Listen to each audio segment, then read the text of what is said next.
Well, 1, 2, Freddy on 4K is coming for you, but was the upcoming release of A Nightmare on Elm Street on 4K worth the long wait? We're about to talk about it. Let's do it.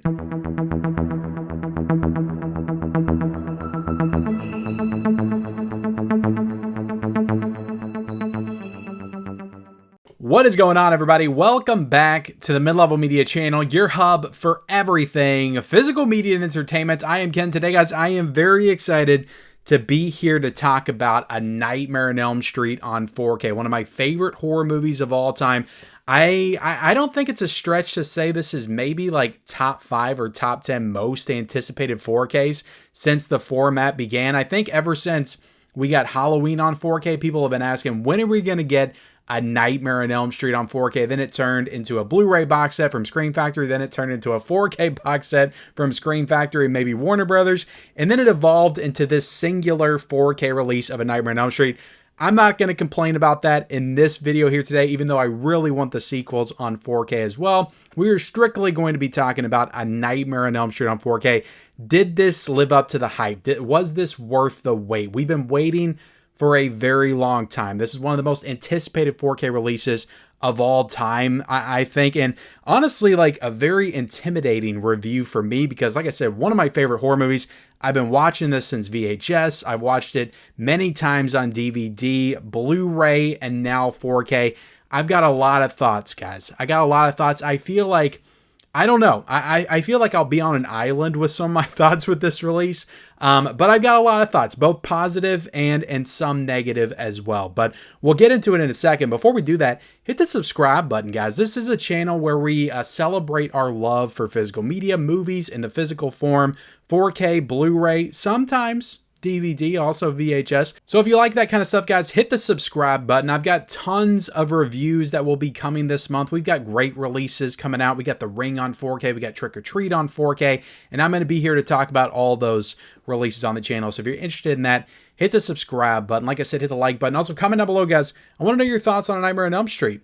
I want to know your thoughts on Nightmare on Elm Street. Where does this rank for you in the franchise? For me, it's number 1, and it's not even that hard. Even though I love some of the sequels, I just think the first one is truly like just one of the greatest horror movies ever made. I will say that there are a couple of options to get this movie on 4K. Actually, 3 options to get this movie on 4K. You got the standard 4K release. You got a Steelbook, which I was hoping to get by the time I shot this review because I did get my Groove notification. And that should be here probably by tomorrow is when I'll get it. But I got an early copy from Warner Brothers to review and talk about on the channel. I also ordered the Steelbook as well because I kind of like the Steelbook. I think the Steelbook was definitely better than the slipcover version, which we'll talk about here in a second. There was also a UK box set version that I think is coming out around the same time. It may be a couple of weeks away from coming out, but it's a nice chunky box edition with a Steelbook inside. Really nice set. I did not get that. I just got this, and then I got the Steelbook. Like I said, I got an early review copy from Warner Brothers. This does come out on October the 15th, and it's going for a price of $23.79, which, to be honest, like for a new 4K release, isn't a bad price. Let me talk about the movie for a little bit, okay? I don't want to waste too much time dwelling on the movie. This is an all-time classic. People know what A Nightmare on Elm Street is. It's a very important horror movie to me. I'd say it might be one of like the first 5 or maybe 10 horror movies I ever watched. Like, I got into the Nightmare on Elm Street series very early. I think I watched It was like my very first horror film. And then I got very curious about Freddy because Freddy was everywhere, like in the late 80s and early 90s. Even if you didn't watch the movies, you knew who Freddy Krueger was. So I gravitated towards the spooky stuff and I wanted to watch Freddy Krueger. I can't remember if I started the franchise with this one or maybe one of the sequels, but I remember watching this one very early on and it really stuck with me, this one. I liked the sequels a lot. When I was a kid, like I would want to watch the sequels because they were just more lighthearted, more fun. But whenever it was time to watch the first film, I'm not going to lie, I always got a little anxious. There was a little bit of anxiety there because I knew that I was going to get scared with that first one because there's just something about it. There's a little fun, but there's almost no fun in the first Nightmare on Elm Street. Freddy Krueger is pure evil, like the entire film, and he doesn't even really have that big of a personality in the first one, which, to be honest, like in the sequels, that's what Freddy would be known for. in the sequels. He's just like a demonic, scary as hell presence in the first one. He's got a few one-liners in here throughout, but they're not meant to be comedic. Like, they are meant to invoke fear both from the viewers and from the characters in the film. So Freddy is not fun in this movie at all. And I think that it's a better movie for that, if I'm being completely honest, because it feels more like a true like horror film. It's so eerie. It's so incredibly atmospheric. The music is incredible. I love the score of A Nightmare on Elm Street. Like, it just draws you in. How they kind of incorporate like sounds from the movie in with the actual music. It just makes everything, it ups the tension so much more. So A Nightmare on Elm Street, to me, is just one of the greatest horror movies ever made. Like, I watched this movie and it just invokes like even now watching it, like I turn out all the lights when I put this 4K in. It just like invokes something within me that I rarely feel when I watch any other horror movie. So that's why I would put this one above any of the Nightmare on Elm Street sequels, even though there's a lot of Nightmare on Elm Street sequels that I love and I think are tons of fun. I love Dream Master. I love Dream Warriors. But for me, A Nightmare on Elm Street, the first one, is the best of the franchise. Let's get into something that's not so perfect, okay? And I don't want to ruffle any feathers out there, because a lot of people that are watching this review have not seen the 4K yet. And maybe there are people that have seen the 4K, because the Steelbook has been shipped and some people are getting it. Maybe you disagree with me. Maybe you don't disagree with me. But for my money, guys, this is a native 4K. It's got HDR10. It does not have Dolby Vision. I don't want to say I was disappointed in this, guys. I don't want to say I was disappointed, because I didn't build my expectations up too high, okay? It's not a boutique label that's doing this. It's not Arrow Video. It's not Vinegar Syndrome.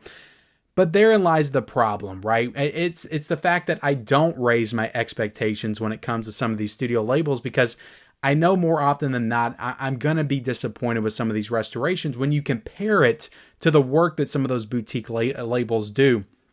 And what I will say about A Nightmare on Elm Street is I don't think that this is the 4K restoration of this film that we deserved. I don't think it's what we deserve, because look, we've gotten some incredible restorations of the Halloween franchise, right? Scream Factory has done pretty much all of them. The first 8, they've done the first 8 of that franchise, and well, 9 and 10 if you count the Blu-rays that they did as a part of that box set. And some of those movies look incredible. Absolutely incredible. Friday the 13th has an Arrow Video release that looks amazing. And also a couple of studio 4Ks that I think look good, but again, not great. And those could probably look also better under like Vinegar Syndrome or Arrow Video. So when it comes to these like big like horror franchises that we all grew up with and we all love, we want the absolute best for them. And I don't think that Warner Brothers is equipped to provide us the absolute best that we deserve from some of these great horror films, if that makes any sense. Now, I will say, I'll try to throw in some positives here, guys, because look, overall, this is not a terrible transfer. It's actually a really good 4K restoration. It looks good. The picture is sharp. It still has a nice grain structure to it. Still feels like an actual film. The colors are really great. There are some scenes that really pop. I was going to say one of the big positives for this 4K for me were some of the scenes in the daytime, which, to be honest, like those aren't the scenes. That's not the only stuff that you want to really pop, because that's a small part of the movie. A lot of this movie takes place at night. But some of the scenes in the daytime were incredible. Like the beginning scene with Tina when she wakes up and it kind of transitions to the car riding up to the school. The red car looks amazing, but the girls jumping rope, all that, the entire scenery of outside the school just looks freaking awesome and amazing. And every scene that's in the daytime looks incredible. Absolutely amazing. The colors are so vibrant. Everything just looks amazing. But some of the stuff, I don't know, guys. I got the Blu-ray right here, and I'll be completely honest. I got this Blu-ray set here as well. I'll be completely honest. Like, I have probably watched A Nightmare on Elm Street 50 to 60 times on VHS and DVD. I got the Blu-ray. I think I got this Blu-ray right here. This is like a standalone New Line Cinema. Very early in my Blu-ray collecting, probably 2017, 2018. And I watched it back then, but I probably only watched this on Blu-ray maybe 1, 2, maybe 3 times I watched it on Blu-ray, because I think I might have watched it again on this set right here, but I'm not 100%. So I've only watched it maybe like 2 or 3 times on Blu-ray. I've watched this movie the majority of the time on DVD. So I pop in this DVD, and this is a part of my Nightmare on Elm Street DVD box set, which is still the best box set that we've ever gotten for a Nightmare on Elm Street. And I'm watching this, and I remember certain sequences looking brighter, like the lights were on in Nancy's house, like the scene where she's walking up the steps and he's got the little cement puddles in the stairs. Like I remember that, like having the lights on when she was walking up the stairs. And I popped in this DVD, and it does look a lot brighter, and it looks like the lights are on when she's going up the stairs. This 4K, and to be honest, it's not just the 4K problem, the Blu-ray as well, but the 4K, it's more enhanced.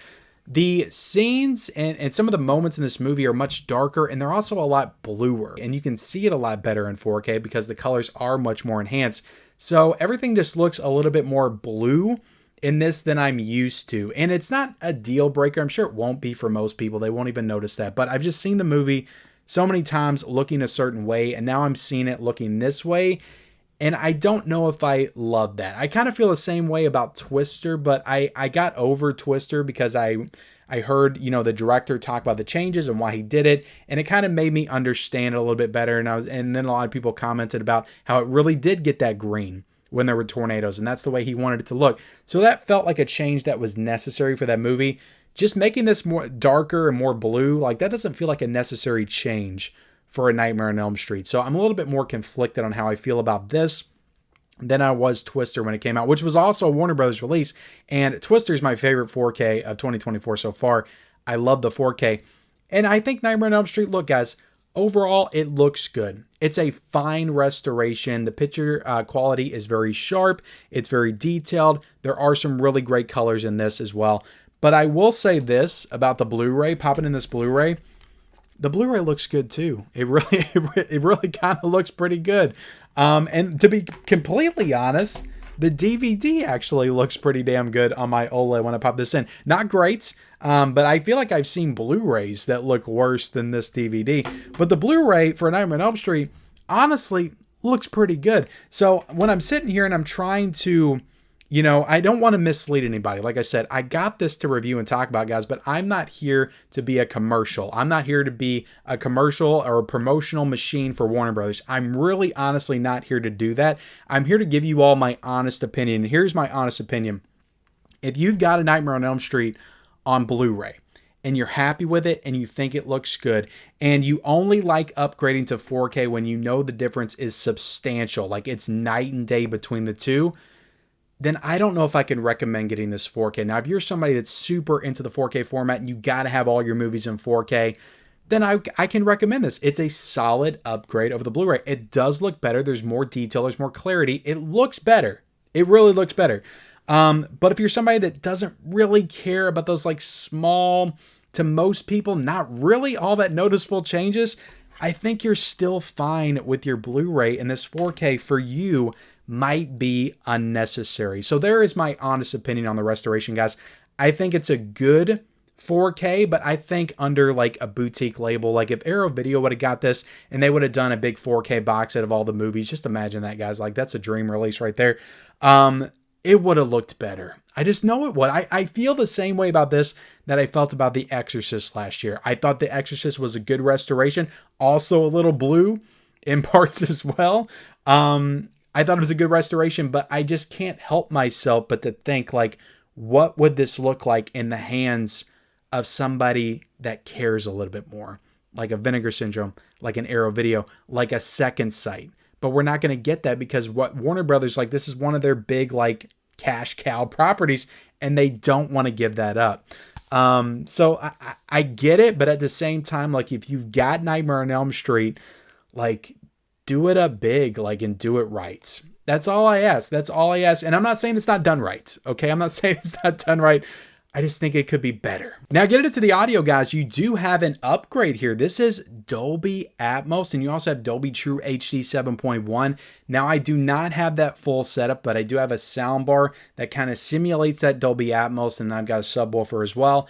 Sounded great. The sound design of this film is fantastic. I've never heard a Nightmare on Elm Street sound like this before. Like, I swear I heard the tapping on the window like behind me. Like there's all kinds of incredible sounds in this movie, like just kind of like Freddy, like dreamlike sequences, just things that you hear behind you, in front of you, to the side of you, and all that stuff sounds great. Not to mention just the incredible music and score also sounds fantastic. The movie itself already just feels so immersive, but to like really get into that sound and have it just feel like it's all around you just really adds to that immersive experience. So for some people, like even if the 4K is not great, the audio, the sound upgrade might be worth it for you to get this as well.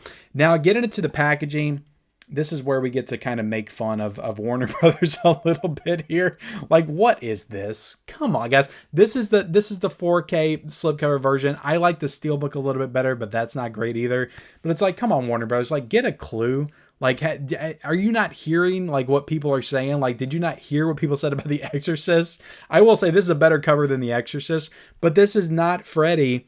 This is not Freddy from A Nightmare on Elm Street. This is Freddy from freaking Nightmare on Elm Street Part 4. This is not the right Freddy. So why do you have the Freddy from Nightmare on Elm Street Part 4 on the Nightmare on Elm Street cover? That does not make any sense at all.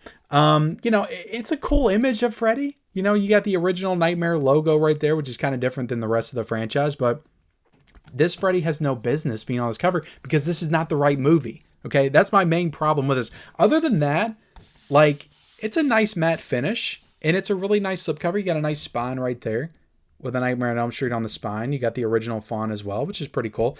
On the back, I like what's going on the back. I like Freddy right there. Like, this is the cover. Like, why not do that for the cover? Like, that's the cover right there. Pretty much what the kind of what the Blu-ray did. Like, you could have did something like that. Like, that's a cool cover. Or maybe like a close-up shot of him, like with the knives. I don't know. They probably would have made that look stupid. But this is cool. You know, I like the back of this right there. You have all the special features. You have the synopsis. You got some images from the film. I didn't even talk about the people that's in this movie. Johnny Depp's first film was A Nightmare on Elm Street, guys. Heather Langenkamp's got a great cast. John Saxton. And then you got some of the information in the specs at the bottom. I also need to point out that you do have the uncut version here, as well as the theatrical cut, which the only real like substantial difference between the two, and I think it's like a difference of like seconds. Like, it's not even a minute total that's a difference. There's just more gore, like most notably the scene where Tina falls from the ceiling, like there's some more splashes of blood. Like, that's like the big differences between the theatrical cut and the uncut version. It's not really a lot of stuff. It's not really worth getting like worked up over, but you can watch both, and you can watch both on 4K. You can just choose between the two. But there you go. Let me take it out of the slipcover, show you the front, show you the back. The back has the casting list. Open this up. You do have a digital code on the inside here, but there is only a 4K. So if you're somebody that likes to have both the Blu-ray and the 4K, that's another reason to keep your Blu-ray in your collection. So just the 4K disc with that one. Now, getting into the special features, guys. No new special features. Absolutely nothing with this release, but at least, you know, because it's Warner Bros. And they've done this in the past, at least they didn't get rid of any special features. All the special features that were present on the Blu-ray release, a lot of these special features were from 2006, I think, and they're really good features. There's some really good features that I've seen before. You've got 3 featurettes: The House That Freddy Built, The Legacy of New Line Horror, Never Sleep Again, The Making of a Nightmare on Elm Street, Night Terrors, The Origins of Wes Craven's Nightmare. You got an interactive trivia track. You got 2 commentaries as well with Wes Craven and the cast and the crew. You got alternate endings. You got Freddy focus points. All that stuff that was on the Blu-ray is on this 4K release. At least I think so. I'm going to look at it again real quick. The alternate endings are on here. So I'm pretty sure everything that was on this release is on this release. But this one has the uncut. And I do not think that the Blu-ray has the uncut version of the movie. So yeah, no new special features. So again, I gotta critique that. I gotta criticize Warner Bros. A little bit, because I know it's pretty standard at this point for like 4K upgrades that come from studios to not get new special features, but it's something I feel like I need to call out every time, because I want the studios to do better. If you're going to do new 4Ks, if you're going to upgrade, and it's been forever since you've done any kind of features, 2006, like that's very dated. That's 18 years ago. Give us something new. Like, it doesn't have to be big and grand and extravagant, even though Arrow Video and Second Sight and Vinegar Syndrome would have gave us incredible features, but give us something. Give us something new. 5-minute interview, an opening with somebody. You know, I know you're not going to get Johnny Depp to come back and talk about the film, but get somebody, okay? Robert Englund would have done like an intro to the movie or something for 2 minutes. Like, do something for this release. I mean, this is like one of your big horror movies, guys. One of your big, like, and you're just putting it out. You're just shitting it out there, and you're not adding anything to it. Like, to me, that's just ridiculous. Like, why do you not care? Okay? I just get frustrated, guys. I just get frustrated. But look, guys, this review is all over the place. I had lots of thoughts and opinions on this 4K of an Nightmare on Elm Street. One of my favorite horror movies of all time. Am I a little disappointed? Yes, but I think overall it's a solid 4K. It's a solid 4K. So thank you all so much for watching. I'll link this down below, guys. If you're interested, I'll also link the Steelbook. I think the Steelbook's sold out, but in case it comes back in stock, I'll link it as well. Thank you all again for watching. Like, comment, subscribe, turn on bell notifications for all future videos, and follow me on all my social media accounts. Those links are down below in the description, and we'll see you next time.